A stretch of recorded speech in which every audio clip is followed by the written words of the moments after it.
Offering a 401k can be a game changer for your business, but understanding the details is key. Today, we'll break down why retirement plans matter, what to consider when setting up one from scratch, and what to look for when reviewing an existing plan. The information presented on this program is believed to be factual and up to date at the time of its recording. We do not guarantee its accuracy, and it should not be regarded as a complete analysis of the topics covered. Discussions and answers to questions do not involve the rendering of investment advice, personalized or otherwise, but are limited to the dissemination of general information. A professional advisor should be consulted before implementing any of the options presented. Measured Wealth Private Client Group is registered with the Securities and Exchange Commission and only transacts business in states in which it is registered or exempt from registration. Welcome to Financial Futures, a Measured Wealth podcast powered by the team at Measured Wealth in beautiful Portsmouth, New Hampshire. Each episode, we're bringing you fresh insights on retirement, investing, and everything you need to take control of your financial future. Whether you're preparing for retirement or already living it, we're here to help you make informed choices with confidence. To kick off today's conversation, here's your host, certified financial planner and chartered financial analyst, George Zaharopoulos. Today, I'm speaking with Leander Macvane. Leander is a retirement plan sales consultant at SetAway, a third-party administrator headquartered in Bedford, New Hampshire. Leander, thank you for joining. Thank you, George. Awesome. All right. Before we get into the nuances of a company-sponsored retirement plan, can you tell us a little bit about your career and how many years you've been in the industry? I always find this topic, telling, because I need to say that I've been in the industry for 35 years, so that gives away my age. I started out, of course, in the industry as an assistant, then a consultant, then in management, and then lastly in sales. So have spent a lot of time learning the ins and outs of all the DOL and IRS regulations. Awesome. All right. And over the years, I'm guessing a lot's changed. I know there's been the inclusion of the Roth contributions. There's been legislation like the Secure Act and others. And recently, I saw an interesting statistic that upwards of 90% of plans use a third-party administrator. Tell us, what services does a third-party administrator provide? So, we like to think that, we provide all the expertise and plan design that clients need.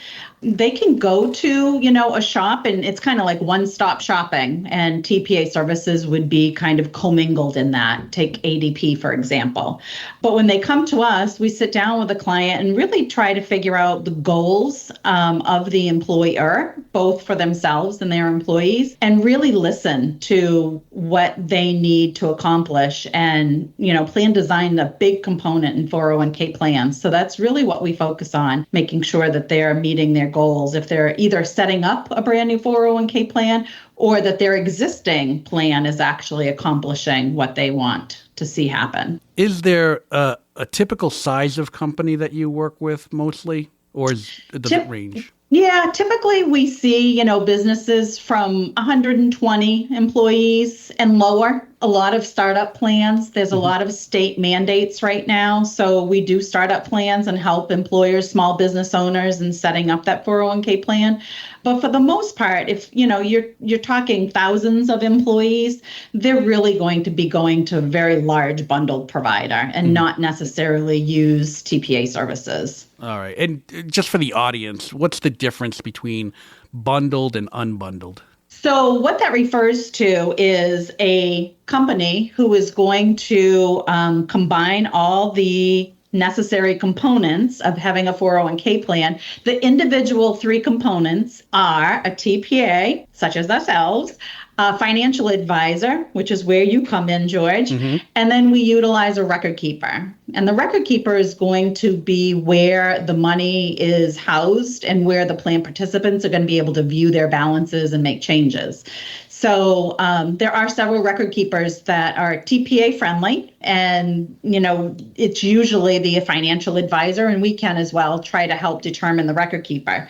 But if you have those three components set up separately, then, if you're unhappy with the record keeper, if you're unhappy with us, unhappy with George for whatever reason, you can change out those individual components fairly easy. You can just call us up and say you're dissatisfied with TPA services and then put in another TPA in our place. It's much easier to transition than it is with a bundle provider, where essentially they house all three components in one area. Mm-hmm. And then if you're unhappy with that provider, you literally need to switch all three components of the plan. Got it. And just to go back to what you mentioned earlier about the role of the financial advisor in this process.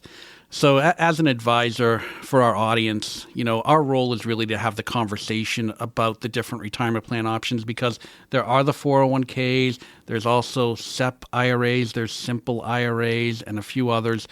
But that's really going back to the goals discussion with a client. In addition to that, the role of a financial advisor is to create an investment lineup for the plan participants so that they have an adequate amount of choices, whether they want to be conservative or aggressive, whether they want to complement other investment strategies elsewhere. But a big part of what the financial advisor does is the employee education, which is centered around how to create an investment strategy, how to draw down a strategy when you enter retirement, how to supplement other sources of income like Social Security.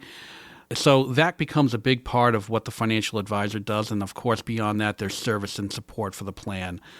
But let's go back to plan administration and design.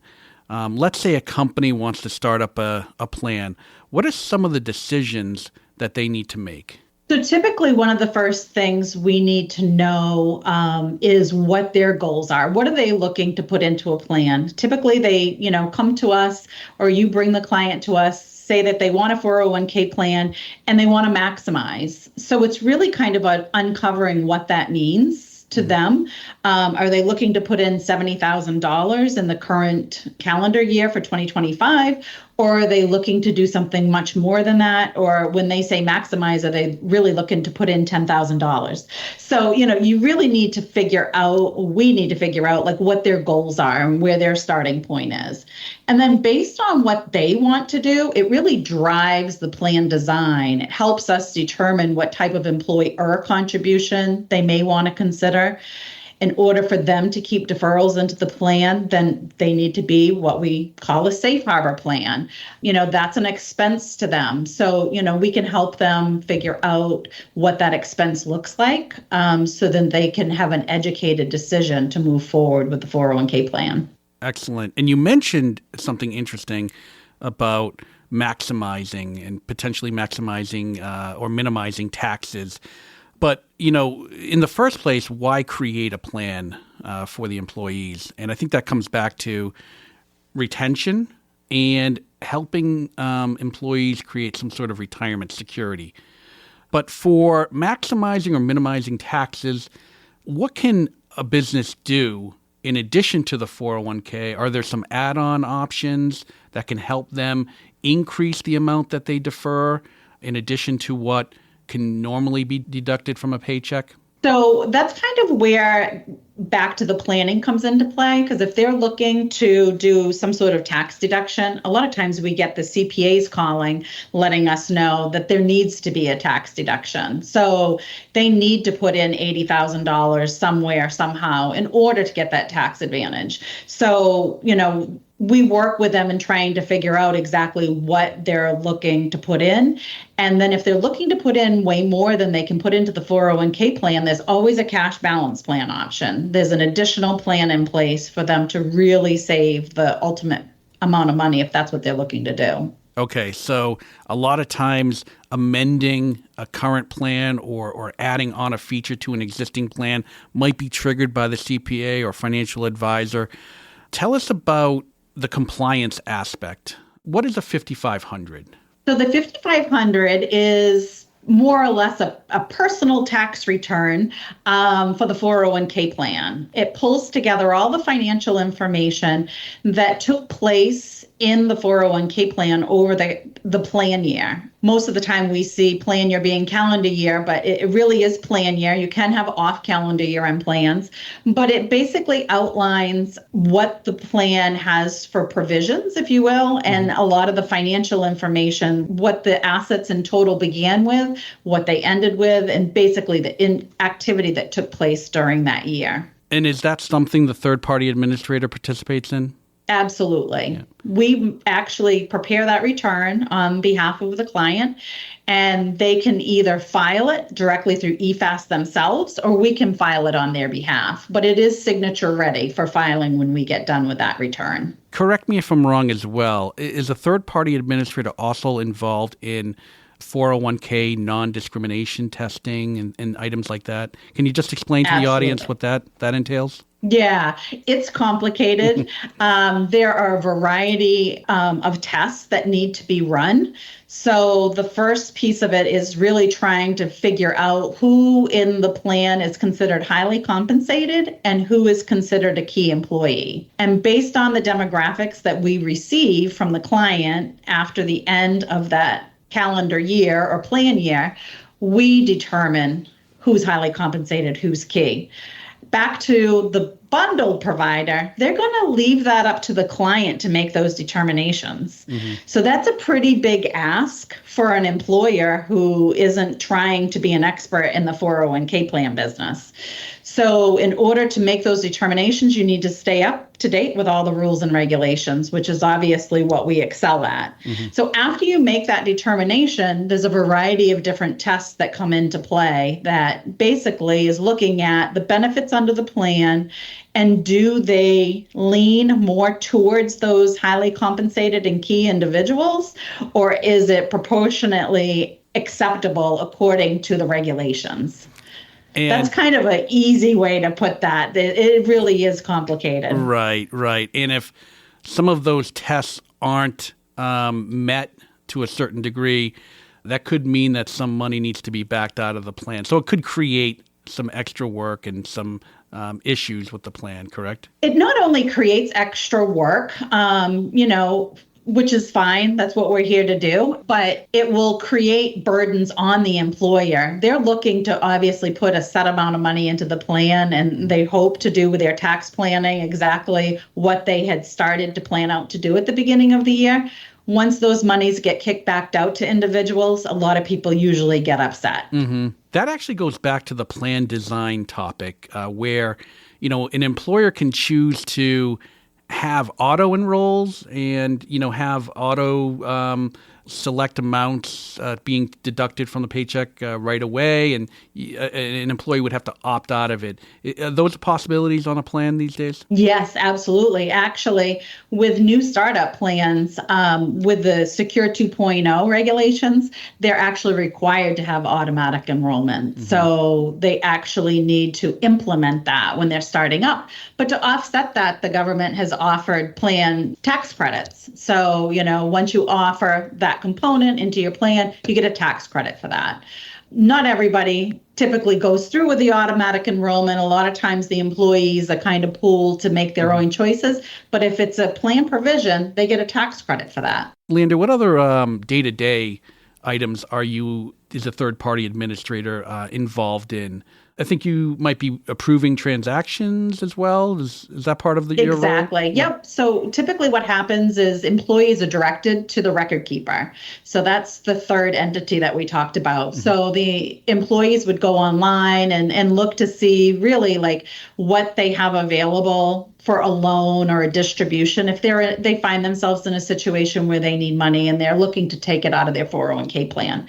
So they would make that request online at the record keeper, and then that transaction will come through to us first as the TPA so that we can review it and approve of it and ask questions if need be. And then it would go to the plan sponsor perhaps for their verification. Although some record keepers just allow that to stay with the TPA, and the plan sponsor can kind of remove themselves from that transactional process. Got it. Okay. So this really takes a lot off the employer's shoulders. Absolutely. A lot of the oversight. Okay.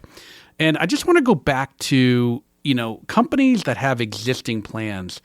We talked about CPAs and financial advisors being involved where being able to maximize a tax deduction might come into play. But why else might an existing, a current employer review an existing plan or maybe amend an existing plan? Are there any other reasons that come to mind? Yeah, there's a lot of different reasons that come up. One of the reasons is what we just talked about. Not all plans allow for in-service distributions. Not all plans allow for loans.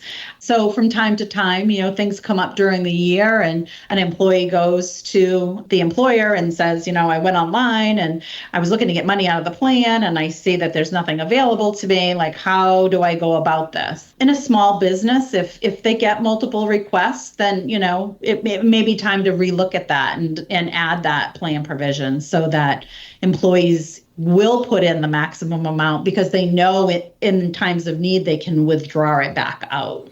Yeah, and I think in general, it's really not a static one-time set up a plan and then forget about it. It's something that should be reviewed on a periodic basis.